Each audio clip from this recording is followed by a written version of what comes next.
السلام علیکم ورحمۃ اللہ وبرکاتہ، نحمدہ ونصلی علی رسولہ الکریم، اما بعد فاعوذ باللہ من الشیطان الرجیم، بسم اللہ الرحمن الرحیم، رب اشرح لی صدری ویسر لی امری واحلل عقدۃ من لسانی یفقہوا قولی۔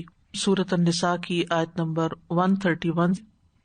وَلِلَّهِ مَا فِي السَّمَاوَاتِ وَمَا فِي الْأَرْضِ وَلَقَدْ وَصَّيْنَا الَّذِينَ أُوتُوا الْكِتَابَ مِن قَبْلِكُمْ وَإِيَّاكُمْ أَنِ اتَّقُوا اللَّهَ وَإِن تَكْفُرُوا فَإِنَّ لِلَّهِ مَا فِي السَّمَاوَاتِ وَمَا فِي الْأَرْضِ وَكَانَ اللَّهُ غَنِيًّا حَمِيدًا۔ اور اللہ ہی کے لیے ہے جو کچھ آسمانوں میں اور جو کچھ زمین میں ہے، اور یقیناً ہم نے ان لوگوں کو جو تم سے پہلے کتاب دیے گئے تھے یہ تاکید کی تھی اور تمہیں بھی کہ اللہ سے ڈرو، اور اگر تم کفر کرو گے تو بے شک اللہ ہی کے لیے ہے جو کچھ آسمانوں میں ہے اور جو کچھ زمین میں ہے، اور اللہ بہت بے نیاز بہت تعریف والا ہے۔ وَلِلَّهِ مَا فِي السَّمَاوَاتِ وَمَا فِي الْأَرْضِ، اور اللہ ہی کے لیے ہے جو کچھ آسمانوں میں اور جو زمین میں ہے، یعنی ہر چیز کا مالک، ہر چیز کا بادشاہ صرف اللہ ہے۔ اور اس میں اللہ کا لفظ مقدم ہے، للہ یعنی خبر کو مقدم کیا گیا ہے مبتدا سے، اور اس طرح یہ حصر کا فائدہ دیتا ہے، یعنی فوکس پھر اللہ کے لفظ پر آ جاتا ہے، اللہ ہی کے لیے ہے، یعنی آسمانوں اور زمینوں کی ہر چیز اللہ عز و جل کے ساتھ خاص ہے، سب کچھ اس کی ملکیت میں ہے اور اس میں اس کا کوئی بھی شریک نہیں۔ اور یہی وجہ ہے کہ کسی کے لیے ممکن ہی نہیں کہ اللہ کی مرضی کے بغیر کوئی چیز آسمانوں میں یا زمین میں تبدیل کر سکے، خواہ کوئی کونی حکم ہو یا شرعی حکم ہو۔ اور پھر آپ دیکھیے کہ خاص طور پر جب ہم پچھلی آیات کے ساتھ ملا کے پڑھتے ہیں اس کو، تو اس میں ہم دیکھتے ہیں کہ طلاق کی بات ہو رہی تھی، وَإِن يَتَفَرَّقَا يُغْنِ اللَّهُ كُلًّا مِّن سَعَتِهِ، کہ اگر وہ دونوں الگ ہو جائیں تو ہر ایک کو اللہ اپنے فضل سے غنی کر دے گا، کیونکہ ساری چیزوں کا کنٹرول اللہ کے ہاتھ میں، وہ جس کو جہاں سے جو چاہے عطا کرے، یعنی یہ اللہ تعالیٰ کے غنی ہونے کا ایک مظہر ہے۔ اللہ تعالیٰ جس کو چاہے مالی طور پر غنی کر دے یا کسی کو عیش و عشرت والی زندگی دے کر، تو ہر چیز کا جو مالک وہی ہے، تو پھر جس کو جو چاہے عطا کر دے۔ یغنی اللہ من فضلہ، کیوں؟ کیونکہ ہر چیز اسی کی ہے۔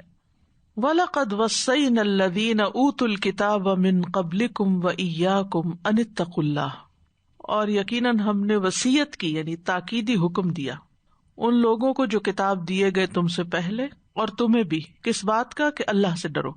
یہاں لفظ استعمال ہوا ہے وَلَقَدْ، اس میں 3 مؤکدات، یعنی 3 دفعہ تاکید ہے۔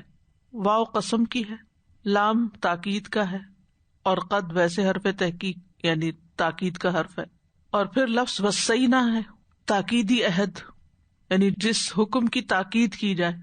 یعنی یہاں یہ بھی تو ہو سکتا تھا نا، وَلَقَدْ قُلْنَا لِلَّذِينَ أُوتُوا الْكِتَابَ، لیکن قلنا نہیں کہ ہم نے کہا نہیں، بلکہ ہم نے تاکید کی، ہم نے وصیت کی۔ کس سے؟ الذین اوتوا الکتاب، ان سے جو کتاب دیے گئے۔ وہ کون ہے؟ من قبلکم، جو تم سے پہلے گزرے۔ اور اس میں ایک قول تو عموماً جو بات کہی جاتی ہے وہ یہود نصارہ مراد لیے جاتے ہیں، تورات اور انجیل کی بات ہوتی ہے، لیکن اصل بات یہ کہ اس میں ساری پچھلی قومیں شامل ہیں جن کے پاس جو بھی کوئی کتاب آئی، کیونکہ ہم ساری کتابوں پر ایمان رکھتے ہیں۔ وہ آتا ہے نا، آمن الرسول بما انزل الیہ من ربہ والمؤمنون کل آمن باللہ وملائکتہ وکتبہ، ساری کتابیں جو اللہ تعالیٰ نے نازل کی، سب صحیفے جو اللہ تعالیٰ نے نازل کیے، ان سب کے اندر یہ حکم موجود ہے۔ وَإِيَّاكُمْ، اور تمہیں بھی کیا حکم دیا گیا؟ ان اتقوا اللہ، کہ اللہ سے ڈرو، یعنی تقوی کا حکم ہر رسول نے اپنی قوم کو آ کر دیا، کیونکہ اللہ سبحانہ تعالیٰ نے جو بھی رسول بھیجے ان کے ساتھ تعلیمات بھی بھیجی، وہ جس بھی شکل میں تھی لیکن تعلیمات تھی، جیسا کہ سورۃ الحدید میں آتا ہے، لقد ارسلنا رسولنا بالبینات وانزلنا معهم الکتاب والمیزان، بلا شبہ یقیناً ہم نے اپنے رسولوں کو واضح دلیلوں کے ساتھ بھیجا، بینات کے ساتھ، اور ان کے ساتھ کتاب اور ترازو نازل کیا. تو کتاب کس لیے ہوتی ہے؟ تعلیم کے لیے، یعنی ان کو تعلیمات دی گئی. اور سب کو کیا تعلیم دی گئی؟ ان اتقوا اللہ، کہ اللہ سے ڈرو. کیونکہ یہ جو اللہ کا تقویٰ ہے، اللہ کا ڈر ہے، جو یہی بندوں کے اعمال کو درست کرتا ہے، یہی بندوں کی اصلاح کرتا ہے. اس کے بغیر اصلاح نہیں ہوتی. اور تقویٰ دل میں ہوتا ہے. جب دل کی اصلاح ہو جاتی ہے تو پھر زبان کی بھی ہو جاتی ہے، اور پھر انسان کے اعمال، نگاہیں، کان، ہاتھ، پاؤں سب اللہ کے حکم کے تابع ہو جاتے ہیں. حضرت علی بن ابی طالب سے جب تقویٰ کے بارے میں پوچھا گیا تو انہوں نے کہا التقویٰ الخوف من الجلیل، یعنی اللہ جل جلالہ کا خوف، والعمل بالتنزیل، اور جو اس نے نازل کیا اس پر عمل، والرضا بالقلیل، اور چھوٹی چیز پر بھی راضی رہنا، والاستعداد لیوم الرحیل، اور رخصتی یعنی دنیا سے جانے کے دن کی تیاری کرتے رہنا، اس دن کو سامنے رکھ کے زندگی بسر کرنا کہ میرا آخری دن، آخری وقت کیسا ہو. تو جس شخص کے اندر یہ صفات ہو وہ دراصل تقویٰ والا ہوتا ہے. الخوف من الجلیل والعمل بالتنزیل والرضا بالقلیل والاستعداد لیوم الرحیل. وَإِن تَكْفُرُوا فَإِنَّ لِلَّهِ مَا فِي السَّمَاوَاتِ وَمَا فِي الْأَرْضِ. اور اگر تم کفر کرو گے، یعنی انکار کرو گے، تقویٰ نہیں کرو گے، تقویٰ سے انکار کرو گے، تو یاد رکھو کہ ساری کائنات کا مالک تو اللہ ہی ہے، اللہ کو تمہاری ضرورت نہیں. سورۃ ابراہیم میں بھی آتا ہے ان تکفروا انتم ومن فی الارض جمیعا، اگر تم کفر کرو اور زمین میں جتنے لوگ ہیں سارے کے سارے کر دیں، فإن اللہ لغنی حمید، تو بے شک اللہ بڑا بے نیاز ہے، تعریف والا ہے، اس کو کوئی فرق نہیں پڑتا. نہیں مانتے تو نہ مانو. یعنی اللہ سبحانہ وتعالی اگر ہمیں تقویٰ کا حکم دے رہے ہیں تو وہ ہمارے فائدے میں دے رہے ہیں، ہمارے معاملات کی اصلاح کے لیے دے رہے ہیں. ہمارے تقویٰ سے اللہ سبحانہ وتعالی کو کوئی فائدہ نہیں ہے. پھر اسی طرح ایک اور جگہ پر سورۃ الزمر میں فرمایا ان تکفروا فإن اللہ غنی عنکم، اگر تم کفر کرتے ہو تو اللہ تم سے بے نیاز ہے. ولا یرضی لعبادہ الکفر، اور وہ اپنے بندوں سے کفر کو پسند نہیں کرتا، یعنی اللہ تعالیٰ کے احکامات کی نافرمانی اس کو پسند نہیں.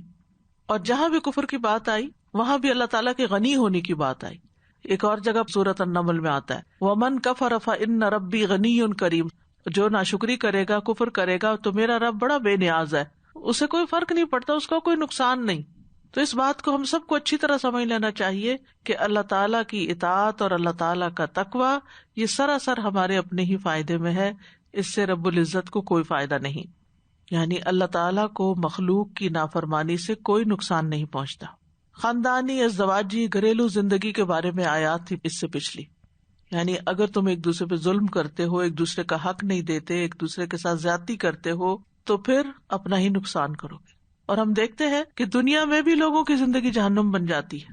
اور جو لوگ اللہ سے ڈر کے زبان سے غلط بات نہیں نکالتے، اپنے دل کی بھی حفاظت کرتے ہیں کہ ہم کیا سوچ رہے ہیں، اور اپنی موت کو یاد رکھ کے سارے معاملات کرتے ہیں، ان کے معاملات اللہ تعالیٰ درست کر دیتا ہے، ان کے حالات درست کر دیتا ہے. لیکن اگر انسان یہ سمجھتا کہ میں بہت اسمارٹ ہوں اور میں دوسرے کو بیوقوف بنا سکتا ہوں یا دوسرے کو ہرا سکتا ہوں آرگیومنٹ میں یا اس کو غلط ثابت کر سکتا ہوں، تو ہو سکتا ہے کہ وقتی طور پر آپ اس سب میں کامیاب ہوں، لیکن الٹیمیٹلی نقصان بھی آپ ہی اٹھائیں گے. اور جو اللہ سے ڈرتے ہوئے درست معاملات کرتا ہے تو پھر اللہ سبحانہ وتعالیٰ اس کی حفاظت کرتا ہے، اس کے امور کی حفاظت فرماتا ہے. تو اللہ تعالیٰ کو مخلوق کی نافرمانی سے کوئی نقصان نہیں ہوتا اور اطاعت سے کوئی فائدہ نہیں ہوتا. صحیح مسلم کی ایک حدیث ہے، ابو ذر رضی اللہ عنہ نبی صلی اللہ علیہ وسلم سے بیان کرتے ہیں، جو آپ صلی اللہ علیہ وسلم نے اللہ تبارک و تعالیٰ سے بیان کی. اللہ تعالیٰ نے فرمایا اے میرے بندو، اگر تمہارے پہلے والے اور بعد والے، تمہارے انسان اور جن مل کر تم سب سے فاجر آدمی کے دل کی طرح ہو جائیں، سب سے گناہگار انسان کے دل جیسا ہوتا ہے ویسے ہو جائیں، تو اس سے میری بادشاہت میں کوئی کمی نہیں ہوتی. للہ ملک السماوات والارض، کوئی چیز اس کے خزانوں میں کمی نہیں کر سکتی. جو کوئی اطاعت کرتا ہے، تقویٰ کرتا ہے، پھر وہ اس کو ہی فائدہ دیتا ہے. وکان اللہ غنیا حمیدا، اور ہے اللہ غنی تعریف والا. یہاں بھی کانا کا لفظ استعمال ہے. ہمیشہ سے اللہ تعالیٰ غنی اور حمید ہے، اور اب بھی ہے اور آئندہ بھی وہ رہے گا. کانا میں استمرار کا معنی آ جاتا ہے، تو جب کانا کسی صفت پر آتا ہے تو کسی صفت کے ثابت ہونے، اس میں جم جانے اور جاری رہنے کا فائدہ دیتا ہے. تو اللہ تعالیٰ ہمیشہ سے غنی اور تعریف کیا گیا ہے. غنی وہ ہوتا ہے جس کے پاس دولت ہو اور وہ دوسروں سے بے نیاز ہو، اس کو ڈپینڈنس نہ ہو کسی کی، وہ اپنی دولت کی بنا پہ اپنے سب کام کر سکتا ہو. اور حمید ہے تعریف کیا ہوا. تو اللہ سبحانہ و تعالیٰ غنی ہے جو اپنے غنا پر تعریف کیا گیا، یعنی غنی ہونے کی وجہ سے قابل تعریف ہے. کیونکہ جو غنی ہوتا ہے اس کی لوگ تعریف کرتے ہیں، لوگ اس سے محبت کرتے ہیں. جو دوسروں سے بے نیاز رہتا ہے، بے نیاز اس معنوں میں کہ وہ ان کے مال کا، ان کی چیزوں کا حریص نہیں ہوتا. اور دنیا میں بہت سے غنی ایسے بھی ہوتے ہیں مالدار جو کنجوس بھی ہوتے ہیں، اور بعض اوقات بہت سے فقیر ایسے ہوتے ہیں کہ جو سخی دل ہوتے ہیں. تو کنجوس مالدار جو ہوتا ہے نا، وہ قابل مذمت فقیر کی طرح ہی ہوتا ہے، اس کی پھر مذمت ہی کی جاتی. جس کے پاس مال ہو اور وہ خرچ نہ کرے، کسی کو نہ دے. لیکن اللہ سبحانہ وتعالی ساری مخلوق کو دیتا ہے، یعنی وہ غنی ہے اور تمام مخلوق کو اپنے غنا سے فائدہ پہنچاتا ہے. اس وجہ سے وہ قابل تعریف ہے. اپنے بندوں کے ساتھ بھلائی کا معاملہ کرتا ہے، انہیں نعمتیں عطا کرتا ہے، ان کی مصیبتوں کو دور کرتا ہے. اللہ سبحانہ وتعالی کا یہ نام جو حمید ہے، الحمید، یہ اسماء حسنی میں شمار ہوتا ہے. اور یہ ان ناموں میں سے ہے جمالی نام جنہیں کہتے ہیں. کچھ جلالی ہیں، کچھ جمالی ہیں. اور پھر غنی کے ساتھ حمید کا ہونا بہت خوبصورت امتزاج ہے کہ اللہ سبحانہ وتعالیٰ کمال بے نیاز بھی ہے اور کمال حمد بھی ہے، اور دونوں ناموں کو ملا کر اس کا کمال اور ثابت ہوتا ہے. وَلِلَّهِ مَا فِي السَّمَاوَاتِ وَمَا فِي الْأَرْضِ وَكَفَى بِاللَّهِ وَكِيلًا. اور اللہ ہی کے لیے ہے جو کچھ آسمانوں میں ہے اور جو کچھ زمین میں ہے، اور کافی ہے اللہ کارساز. تیسری دفعہ تکرار ہو رہی ہے، یعنی بار بار یہ بات یاد کرائی جا رہی ہے کہ آسمانوں اور زمین کا مالک وہی ہے، تاکہ بندے اس کی عظمت کو محسوس کریں اور اس کی عظمت کو محسوس کر کے اس کے احکامات پر پھر عمل بھی کریں، اور ہر وقت اللہ تعالیٰ کے بے نیاز ہونے اور اس کے قابل تعریف ہونے کو اپنے ذہن میں بھی رکھیں. یعنی اس بات کو کہ اللہ کو میری عبادت کی ضرورت نہیں ہے، میری تسبیح کی ضرورت نہیں، وہ تو خود قابل تعریف ہے اپنے کمالات کی بنا پر. تو یہاں پر بندوں کو، اور خصوصاً اپنے خاندانی معاملات کے اندر بندوں کو یہ یاد رکھنا چاہیے کہ ہر چیز کا مالک اللہ ہے. وَكَفَى بِاللَّهِ وَكِيلًا، میں اپنے معاملات اس کے سپرد کرتی ہوں اور اس کا وکیل ہونا کافی ہے. وکیل کے معنوں میں نگرانی بھی آتی ہے، بھروسہ بھی آتا ہے. یعنی وکیل وہ ہوتا ہے جس کے سپرد آپ اپنے کام کر دیتے ہیں کہ میرے بہاف پہ آپ اس کام کا ذمہ لے لو، آپ میرا یہ کام کرو. تو اللہ کا وکیل ہونا کافی. یعنی ایک ہوتا ہے کہ بندہ بندوں پہ ڈیپینڈنٹ ہوتا ہے، بندوں کی منتیں کرتا ہے، بندوں کی طرف دیکھتا ہے. اور یہاں کیا بتایا گیا کہ وَكَفَى بِاللَّهِ وَكِيلًا، اللہ کا نگران ہونا، اللہ کا کارساز ہونا، اللہ کا وکیل ہونا بہت کافی ہے، اور اسی پر بھروسہ کیا جانا چاہیے. اور وکیل کا ایک معنی بھی کیا جاتا ہے قائماً علی کل نفس بما کسبت، یعنی ہر نفس اور جو اس نے کمائی کی اللہ تعالیٰ اس پہ نگران ہے. تو پہلی آیت میں اللہ تعالیٰ نے اپنی مخلوقات سے اپنی بے نیازی کو بیان کیا، وَلِلَّهِ مَا فِي السَّمَاوَاتِ وَمَا فِي الْأَرْضِ میں وَكَانَ اللَّهُ غَنِيًّا حَمِيدًا کہا. اور اس آیت میں اللہ تعالیٰ نے بیان کیا کہ وہ اپنی مخلوق پر محافظ اور نگران ہے. اور اگر اللہ نگرانی کر رہا ہے تو بندوں کو ڈرنا بھی چاہیے کہ اللہ تعالیٰ پوچھے گا. اللہ تعالیٰ سے ہم کہیں بھاگ کے نہیں جا سکتے.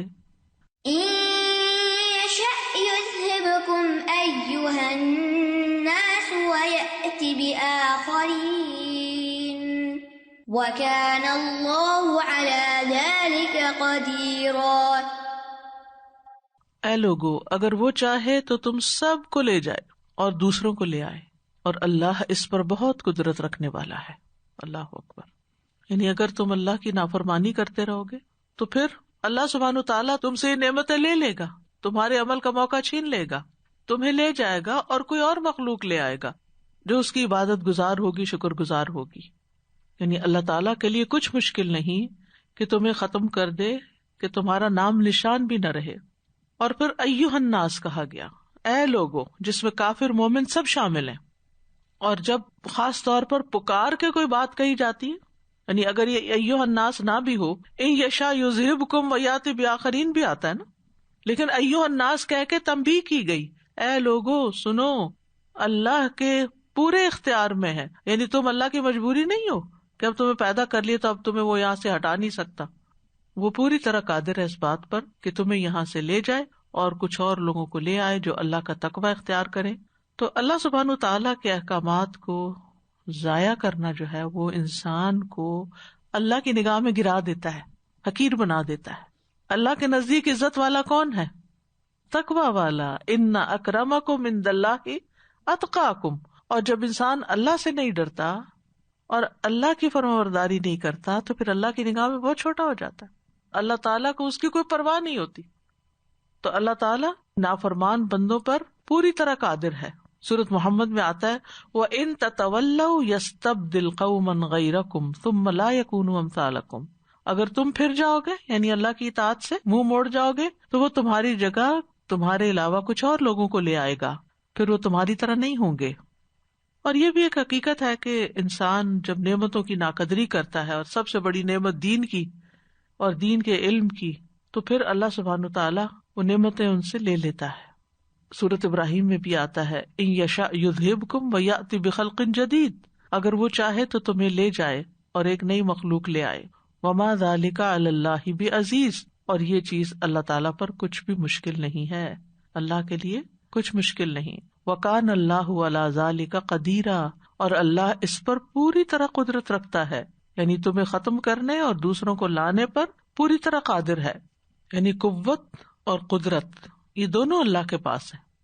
قادر وہ ہوتا ہے جو بغیر کسی بے بسی کے کوئی مشکل کام کر لے. ایک ہوتا ہے نا کہ بڑی مشکل سے کام کرنا اور آپ کو ہمت نہیں، آپ گھسٹ رہے ہیں، آپ اپنے آپ کو پش کر رہے ہیں اور بس کس مشکل سے آپ نے وہ کام کیا. لیکن جو قادر یا قدیر ہوتا ہے اس کے اندر کوئی کمزوری نہیں ہوتی، اس کی کوئی ویکنیس نہیں ہوتی، وہ آسانی سے وہ کام کر لیتا ہے. وکان اللہ علی ذلک قدیرا. جیسے دوسری آیت میں فرمایا وما ذلک علی اللہ بعزیز، یہ اللہ پہ کچھ مشکل نہیں. اور یہاں کیا فرمایا اللہ تعالیٰ اس پر پوری طرح قادر ہے.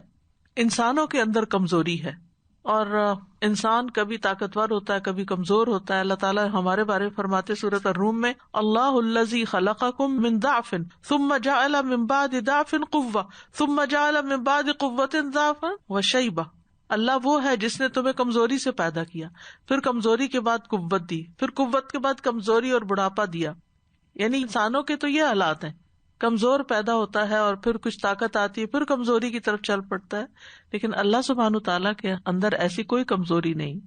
سورۃ فاطر میں اللہ تعالیٰ فرماتے ہیں وما کان اللہ لیعجزہ من شیء فی السماوات ولا فی الارض انہ کان علیما قدیرا. اور اللہ کبھی ایسا نہیں کہ آسمانوں اور زمین میں کوئی چیز اسے بے بس کر دے، کوئی اس کو بے بس نہیں کر سکتا، کوئی اس کو ہرا نہیں سکتا. بے شک وہ ہمیشہ سے سب کچھ جاننے والا، ہر چیز پر پوری طرح قادر ہے. تو اس آیت سے کیا پتہ چلتا ہے کہ اللہ سبحانہ تعالیٰ جو چاہے کر سکتا ہے اور جو وہ کرتا ہے اس کی مشیت جو ہوتی ہے حکمت پر مبنی ہوتی ہے. اور پھر بندوں کو جب چاہے لے جائے، جیسے نوح علیہ السلام کی ساری قوم کو ڈبو دیا تھا سوائے چند ایک کے جو کشتی میں بیٹھے تھے. اور دیگر بھی کئی مثالیں ہیں کہ اللہ تعالیٰ نے پوری پوری قوم کو ختم کر دیا، پھر ایک نئی قوم اٹھائی، پھر اس نے گناہ کے پھر ان کو مٹا دیا، پھر اور آئے پھر ان کو. تو تم اپنے آپ کو کیا چیز سمجھتے ہو؟ اللہ سبحانہ تعالیٰ جب چاہے تمہیں یہاں سے اٹھا لے کیونکہ وہ ہر چیز پر قادر ہے. اسی لیے وہ دعا مانگی جاتی ہے نا اللہم استخدمنی ولا تستبدلنی، کہ اللہ مجھ سے ہی خدمت لیتا رہے اپنے دین کی اور مجھے تبدیل نہ کرنا، یعنی میری جگہ کسی اور کو نہ لانا، مجھ سے یہ موقع نہ چھیننا. کیونکہ جب انسان نعمتوں کی ناقدری کرتا ہے، ناشکری کرتا ہے تو نعمتیں چھن جاتی ہیں. من كان يريد ثواب الدنيا فعند الله ثواب الدنيا والآخرة وكان الله سميعا بصيرا. جو کوئی دنیا کا ثواب چاہتا ہے تو اللہ کے پاس دنیا اور آخرت دونوں کا ثواب ہے، اور اللہ خوب سننے والا خوب دیکھنے والا ہے. لوگوں کی دو قسمیں ہیں، کچھ لوگ دنیا چاہتے ہیں اور کچھ آخرت چاہتے ہیں. تو یہاں اشارہ ہے ان منافقین کی طرف جو بعض غزوات میں شامل ہوئے تھے لیکن ان کا ہم و غم دنیا تھی، دکھاوا تھا، اور ارادہ کیا تھا ہمیں کچھ غنیمتیں ملیں گی. تو اللہ نے ان کو وہ دے دیا جو وہ چاہتے تھے، اور جو آخرت چاہتا ہے اللہ تعالیٰ اسے دنیا کا ثواب بھی دیتے ہیں اور آخرت کا بھی دیتے ہیں، کیونکہ کیا فرمایا، فَإِنَّ اللَّهِ ثَوَابُ الدُّنْيَا وَالْآخِرَةِ، تو کچھ لوگ اللہ کی عبادت، اللہ کے دین کی خدمت کرتے ہیں آخرت میں ثواب پانے کے لیے، اور کچھ لوگ کرتے ہیں دنیا کمانے کے لیے. تو جو جس مقصد سے کوئی کام کرتا ہے اللہ تعالیٰ اس کو وہی دے دیتا ہے. تو من کان یرید ثواب الدنیا، ثواب کہتے ہیں بدلے کو، اجر کو. تو جو کوئی دنیا کا ثواب چاہتا ہے، یعنی دنیا کی نعمتیں، دنیا کی خوشحالیاں اور دنیا کے فائدے، اور اس کے برعکس ثواب الآخرہ کیا ہے، جنت، اللہ کا دیدار. تو اللہ سبحانہ وتعالیٰ کے پاس دونوں ہی ہیں، کیونکہ ہر چیز اس کے للہ ما فی السماوات و ما فی الارض.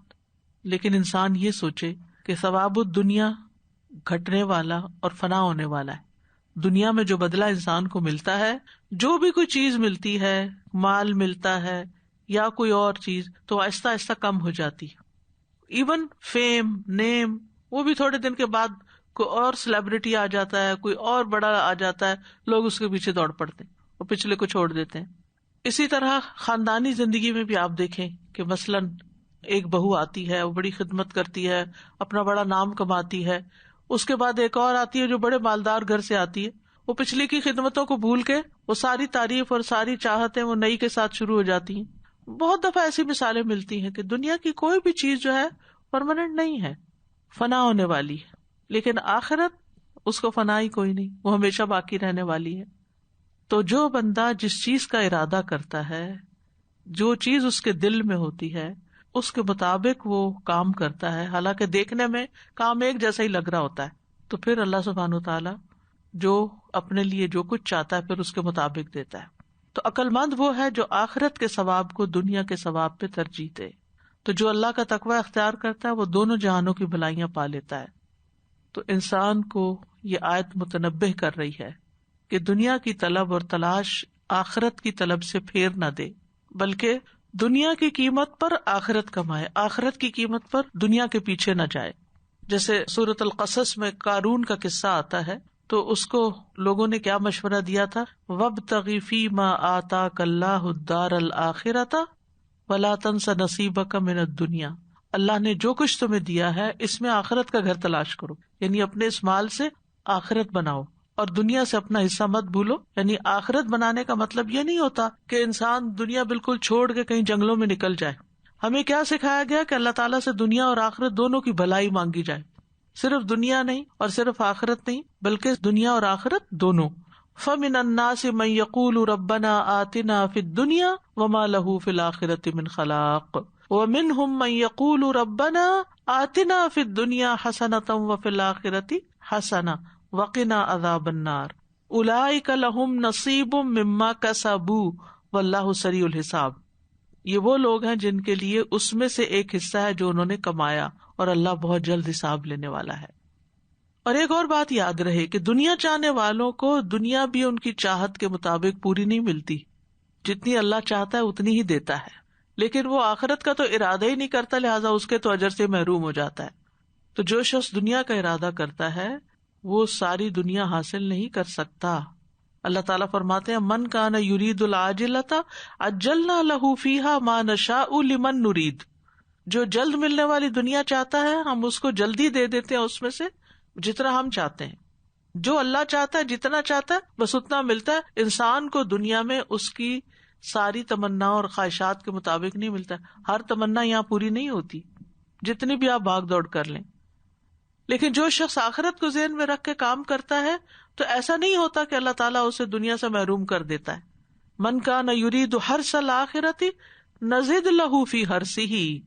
جو کوئی آخرت کی کھیتی چاہتا ہے ہم اس کے لیے اس کی کھیتی میں اضافہ کریں گے، ٹھیک ہے. اور جو کوئی دنیا کی کھیتی چاہتا ہے ہم اسے اس میں سے کچھ دے دیں گے اور آخرت میں کوئی حصہ نہیں. تو صرف دنیا طلب کرنا جو ہے یہ انسان کے لیے بربادی کا باعث ہے. اور انسان جو بھی نیک عمل کرتا ہے اس پر ثواب یعنی بدلہ اس کو کیا ملے گا یہ اس کی نیت پر منحصر ہے. انما الاعمال بالنیات وانما لکل امرئ ما نوی. تو دنیا حاصل کرنے کی نیت سے جو کام کیا جائے اس عمل میں آخرت کا حصہ نہیں ہوتا. جو کام دنیا کی شہرت کے لیے کیا جائے اس کا بھی آخرت میں کچھ فائدہ نہ ہوگا. اور پھر یہ بھی ہے کہ اگر انسان آخرت کو مد نظر رکھتا ہے اور سنسیریٹی کے ساتھ کام کرتا ہے تو اللہ سبحانہ تعالیٰ اس کے سارے امور کو جمع کر دیتے ہیں. یعنی دنیا میں بھی وہ شخص فوکسڈ ہو جاتا ہے، اس کے کام سمٹ جاتے ہیں. زید بن ثابت کہتے ہیں میں نے رسول اللہ صلی اللہ علیہ وسلم کو فرماتے ہوئے سنا، جو شخص اپنی فکر آخرت کو بنا لیتا ہے اللہ اس کے تمام امور جمع کر دیتا ہے اور اس کے دل کو بے نیاز کر دیتا ہے اور دنیا اس کے پاس ذلیل ہو کے لوٹتی ہے. اور جس کی نیت صرف دنیا حاصل کرنے کی ہو اللہ اس کی تنگیوں کو اس پر کھول دیتا ہے. یعنی جو صرف دنیا کے پیچھے بھاگتا ہے آخرت بھولا ہوا تو تنگی اس کے اوپر آ جاتی، یعنی دل اس کا کسی وقت خوش نہیں ہوتا چاہے اس کے پاس ملینز ہی کیوں نہ ہو، اور اس کا فقر اس کی آنکھوں کے سامنے لے آتا ہے. اس کو ہر وقت فقیر ہونے کا خوف لگ جاتا ہے اور اسے صرف اتنی ہی دنیا ملتی ہے جتنی اس کے لیے لکھی جا چکی ہو. تو اس لیے دنیا کو اپنا ہم و غم بنانے کی بجائے آخرت کو اپنا ہم و غم بنا لینا چاہیے. وَكَانَ اللَّهُ سَمِيعًا بَصِيرًا، اور اللہ بہت سننے والا بہت دیکھنے والا ہے. یعنی جتنی بھی آوازیں ہیں وہ ساری مل کے اللہ تعالیٰ کے سننے میں کوئی خلل نہیں ڈالتی، ہر آواز کو سنتا ہے، چیونٹی کی بھی اور انسان کی بھی اور جن کی بھی اور فرشتے کی بھی، بیک وقت سب سن سکتا ہے. کوئی مخلوق میں سے ایسا نہیں ہے. دو لوگوں کی اکٹھی بات سمجھ نہیں آتی. اور بصیرہ یہ ہے کہ اندھیرا ہو روشنی ہو، چھپی سے چھپی چیز ہو، زمین میں ہو آسمان میں ہو، ہر چیز اس پہ عیاں ہے، سب کچھ دیکھتا ہے وہ. وَكَانَ اللَّهُ سَمِيعًا بَصِيرًا، یہاں پر سمیعًا بصیرہ کہا، ایک اور جگہ سمیعًا علیمہ بھی کہا. مطلب اس کا کیا ہے؟ آخر میں آیت کی کیوں لایا گیا؟ اخلاص کی دعوت ہے. جو تم پڑھو گے، جو بولو گے، جو مانگو گے اللہ سے، جو طلب کرو گے، اللہ تمہاری دعائیں سنے گا. اور جو عمل کرو گے اللہ اس کو دیکھ رہا ہوگا، اس کی نظر میں ہے. جیسے پیچھے کہا نا ان اللہ کان بما تعملون خبیرا. تو اس آیت سے یہ پتہ چلتا ہے کہ اعمال کا دار و مدار جو ہے وہ نیت پر ہے. اور اس میں وہ جبریہ فرقہ جو ہے نا اس کا بھی رد ہے. جبریہ کیا کہتا ہے؟ انسان مجبور ہے، کچھ نہیں کر سکتا. تو یہاں پر اللہ تعالیٰ کیا فرماتا ہے؟ جو ارادہ کرتا ہے، انسان کا ارادہ ثابت ہے. پھر یہ بھی پتہ چلتا ہے اس آیت سے کہ اللہ کے نزدیک دنیا کا رتبہ انتہائی کم ہے، کوئی حقیقت نہیں دنیا کی. تو انسان کے پاس جو دنیا ہے اگر اس سے وہ آخرت نہیں بنا رہا تو یہ دنیا غم و حزن کا باعث ہے اور ہوگی. لیکن جو شخص اپنی دنیا سے، اپنے وقت سے، اپنے مال سے، اپنی صلاحیتوں سے، اپنی ہر چیز سے اپنی آخرت کے لیے سامان اکٹھا کر رہا ہے تو اس کا اگر کچھ کھو بھی جاتا ہے، کچھ دنیا میں رزلٹ نہیں بھی نظر آتا، تب بھی وہ غمگین نہیں ہوتا، کیونکہ اس کو پتا ہوتا ہے کہ اللہ نے میری کوشش دیکھ لی ہے. وَمَنْ أَرَادَ الْآخِرَةَ وَسَعَىٰ لَهَا سَعْيَهَا فَأُولَٰئِكَ كَانَ سَعْيُهُمْ مَشْكُورًا. جس نے آخرت کا ارادہ کر لیا اور اس کے لیے دوڑ دھوپ شروع کر دی، ان کی دوڑ دھوپ کی قدر کی جائے گی. پھر یہ کہ ثواب صرف اللہ کے پاس. فَإِنَّ اللَّهِ ثَوَابُ الدُّنْيَا وَالْآخِرَةِ، تو ثواب کے لیے، بدلے کے لیے اللہ کی طرف ہی رجوع کرنا چاہیے، بھروسہ کرنا چاہیے، اور نفع نقصان اسی کے ہاتھ میں ہے. وہ جو دعا ہے نا اللہم اقسم لنا، اس میں آتا نا وَلَا تَجْعَلِ الدُّنْيَا أَكْبَرَ هَمِّنَا وَلَا مَبْلَغَ عِلْمِنَا. تو یہ ہمیں بھی دعا مانگنی چاہیے کہ اللہ تعالیٰ دنیا کو ہمارا سب سے بڑا غم نہ بنا دے، ہمیں آخرت کی فکر لگ جائے کہ وہاں کیا ہوگا ہمارا.